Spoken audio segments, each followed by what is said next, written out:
दोस्तों, आप अक्सर ट्रेन में यात्रा करते होंगे और अक्सर आपका ध्यान ट्रेन के किसी न किसी पार्ट्स पे जाता होगा।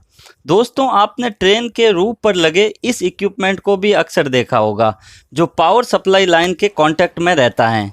तो दोस्तों, ट्रेन के रूफ पर लगे इस इक्विपमेंट को पेंटोग्राफ कहते हैं। ये पेंटोग्राफ ओएचई लाइन से इलेक्ट्रिकल पावर कलेक्ट करता है तथा आगे सिस्टम को फीड करता है। दोस्तों, पावर कलेक्शन का ये कार्य पेंटोग्राफ के ऊपरी सतह पर लगी दो स्ट्रिप के माध्यम से किया जाता है। ये स्ट्रिप कुछ साल पहले तक शुद्ध तांबा धातु से बनी हुई काम में लेते थे। तांबा धातु से बनी होने का एडवांटेज ये था कि तांबा विद्युत का बहुत अच्छा चालक होता है, जिसमें पावर लॉस बहुत ही नगण्य होता है। लेकिन कुछ डिसएडवांटेज भी थे। पहला डिसएडवांटेज ये था कि तांबा बहुत ही कॉस्टली मेटल है तथा दूसरा डिसएडवांटेज ये था कि ये स्ट्रिप बहुत ही जल्दी घिस जाती थी, इसलिए इन्हें बार बार बदलना पड़ता था।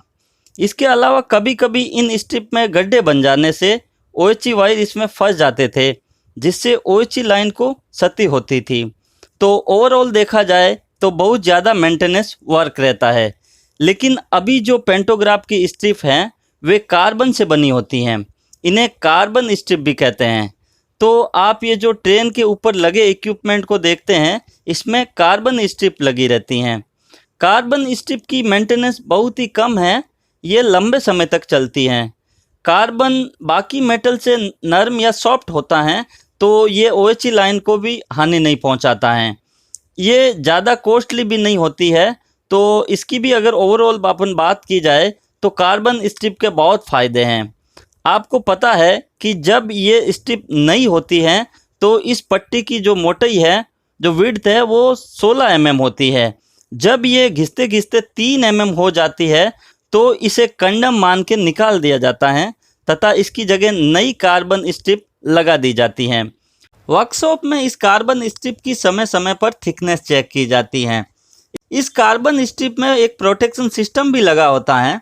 प्रोटेक्शन सिस्टम क्या होता है कि जैसे ही ये कार्बन स्ट्रिप घिसते घिसते 3 mm से कम हो जाती है तो वहाँ पर एक प्लास्टिक की ट्यूब लगी रहती है, जिसमें एयर प्रेशर रहता है।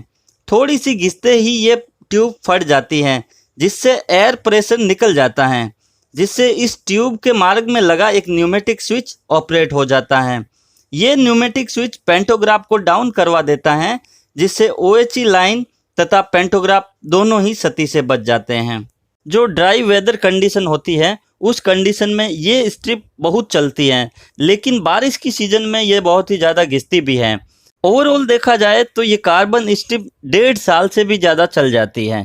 तो अगर आपको कोई क्वेश्चन पूछना है तो कमेंट बॉक्स में ज़रूर पूछ लेना।